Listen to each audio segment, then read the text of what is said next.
ওয়াইদা হাকামতুম বাইনান নাস, আর যখন তুমি মানব সমাজে বিচার করবে, জুড়ে বলেন কি করবে? বিচার। এখন তো বিচার নাই বললেই চলে।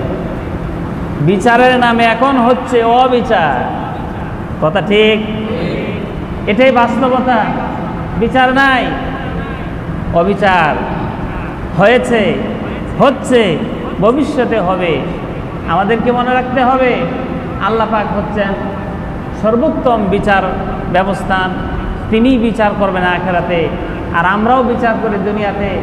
আল্লাহ হলেন উভয় জাহানের শ্রেষ্ঠ বিচারকর্তা, আর আমরা হলাম অল্প দিনের আমানতদারি বিচারকর্তা। আল্লাহর সামনে যদি আমাদের দাঁড়াতে হয়, তাহলে অবশ্যই আমাদের মিজান বিচার ব্যবস্থা সুন্দর হতে হবে, আল্লাহর দেখানো পথেই হতে হবে। নিজের মন গড়া বিচার করলে চলবে না। আল্লাহ পাক বললেন ওয়াইদা হাকামতুম, আর যখন তোমরা বিচার করবে বাইনান নাস, মানুষের মাঝে, আন তাহকুমু, তখন তুমি বিচারটা করবে বিল আদল, ন্যায় ইনসাফের সাথে। ন্যায় ইনসাফের প্রতীক হলো কোরআন। জোরে বলেন ন্যায় ইনসাফের প্রতীক কি? কোরআন। কোরআন হাদিস হলো ন্যায় ইনসাফের প্রতীক। তুমি যখন বিচার করবে ন্যায় ইনসাফ এর প্রতীক দিয়ে, কোরআন এবং হাদিস দিয়ে বিচার করবে, মন গড়া বিচার করবে না। আল্লাহ পাক বলেন ইন্নাল্লাহা নি'মা ইয়া'iদুকুম বিহ, এই বক্তব্য আমির হামজার নয়, এই বক্তব্য আজহারির নয়, এই বক্তব্য মামুনুল হকের নয়, এই বক্তব্য বিশ্ববরেণ্য মুফাসসির সাইদির নয়। আল্লাহ পাক বলেন ইন্নাল্লাহা নি'মা ইয়া'iদুকুম বিহ, নিঃসন্দেহে এই বক্তব্য আমি দিচ্ছি, এই ওয়াজটা তোমাদের জন্য আমি করছি, এই বক্তব্যটা তোমাদের জন্য আমি নিজে দিলাম। নিজেকে আল্লাহ পাক দিলেন। আল্লাহ পাক বলেন এই বক্তব্য আমার, আমি তোমাদেরকে ওয়াজ করে শোনাচ্ছি।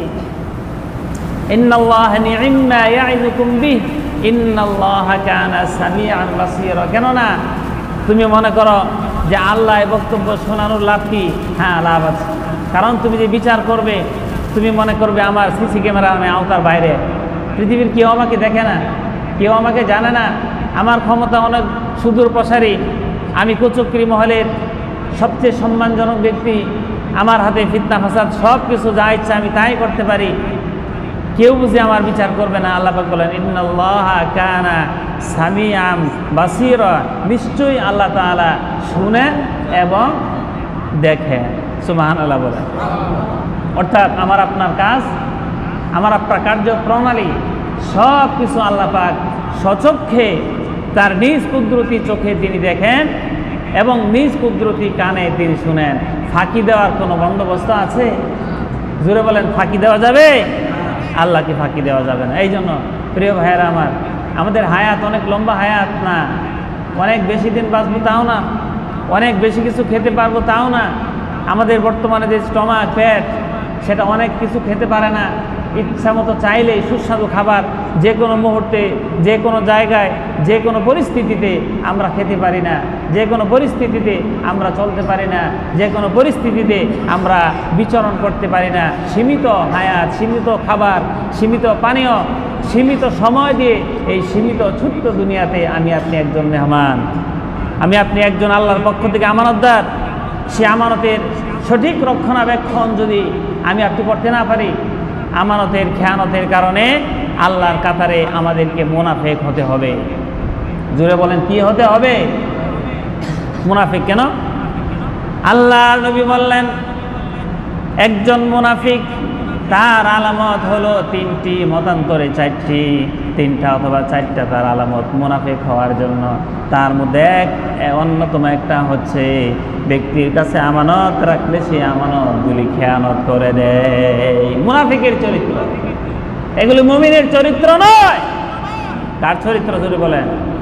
মুনাফিকের চরিত্র। দেখুন আমরা যেই নবীর উম্মত, জোরে বলেন সেই নবীর নাম কি? হযরত মুহাম্মদ সাল্লাল্লাহু আলাইহি ওয়াসাল্লাম। আমরা গর্ব করি এমন একজন নবী পেয়ে। কথা সত্য কিনা? কথা সত্য কিনা বলেন?